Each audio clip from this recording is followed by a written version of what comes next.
우리는 뉴스를 볼 때마다 이해하기 어려운 판결을 정말 자주 마주합니다. 10여 년 전 음주운전으로 이미 사망사고를 낸 50대 남성 A씨가 또다시 술을 마시고 집까지 약 10km를 운전했습니다. 목격자들이 음주운전을 의심하고 따라오자 그는 계속 도주를 시도했고 결국 출동한 경찰이 그를 붙잡았습니다. 경찰은 A씨에게 3차례나 음주 측정을 요구했지만 그는 끝까지 거부했습니다. 결국 현행범으로 체포됐지만 법원의 최종 판결은 뜻밖에도 무죄였습니다. 이 소식을 접한 많은 사람들이 분노했습니다. 아니, 판사가 미친 건가? 너무 가해자 편만 드는데 정의가 있긴 한 건가? 저 역시 처음에는 왜 저렇게 판결했지? 라는 생각이 들었습니다. 하지만 오늘 이 영상을 끝까지 보시면 그 판결 뒤에 숨겨진 진실이 상당히 다르다는 것을 알게 되실 겁니다. 오늘의 주제는 데스노트로 보는 법치주의입니다.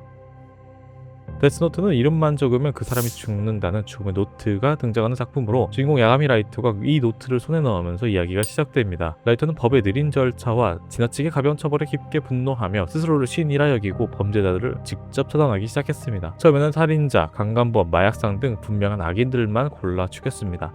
그 결과 키라라는 이름으로 전 세계 사람들로부터 열광적인 지지를 받았죠. 그런데 시간이 지나면서 그의 정의는 점점 위험하게 변질되기 시작합니다. 자신을 조금이라도 방해하거나 마음에 들지 않는 사람들까지 저놈은 사회에 해로운 사람이다 라는 자신의 주관적인 기준으로 판단해 노트에 이름을 적었습니다. 무고한 수사관들, 기자, 그리고 결국 자신의 아버지까지 처단하게 됩니다. 그리고 라이터가 추구했던 정의는 법이 아닌 한 개인의 기분과 신념에 따른 독단적인 살인이 되고 말았습니다. 만약 현실에서 누군가가 라이터처럼 법적 절차 없이 내가 정의다! 하면 사람을 마음대로 처단할 수 있는 힘을 가지게 된다면 대체 누가 그를 막을 수 있을까요? 이제 라이터 이야기를 통해 우리는 중요한 질문을 던져야 합니다.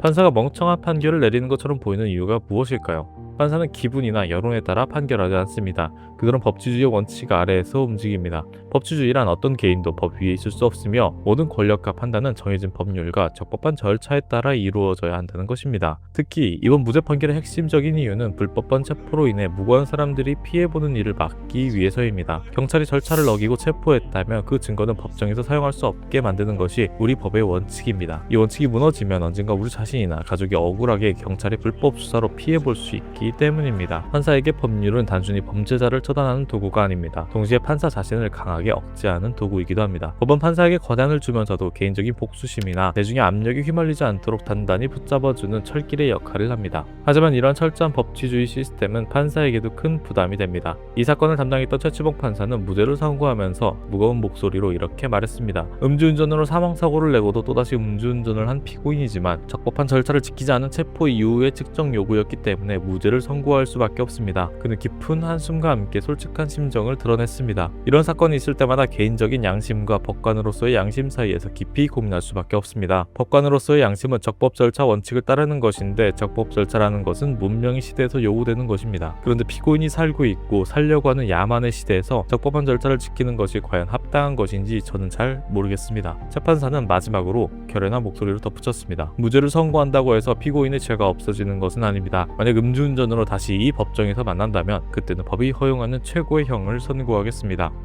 이 한 판사의 말이 보여주듯 판사는 우리의 분노를 모르는 것이 아닙니다. 오히려 우리보다 더 깊고 더 아프게 고민하고 괴로워하면서도 법치주의의 원칙을 지키기 위해 자신의 뜨거운 감정을 억누르고 있는 것입니다. 판사는 결국 요리사와 같습니다. 아무리 뛰어난 요리사라도 재료인 법률이 부실하면 좋은 결과를 만들 수 없죠. 그래서 우리가 진짜 바꿔야 할 대상은 판사가 아니라 더 공정하고 상식적인 법 그 자체입니다. 법은 차가운 머리로 쓰이지만 그 법을 다루는 사람에게는 따뜻한 가슴이 있어야 한다고 합니다. 오늘 이 영상을 통해 단순히 분노를 넘어 법치주의가 가진 무거운 무게와 그 역설적인 의미를 조금이라도 느끼셨으면 좋겠습니다. 여러분은 이 사건과 판사의 마음을 어떻게 보시나요? 오늘 영상은 여기까지입니다. 시청해주셔서 감사합니다.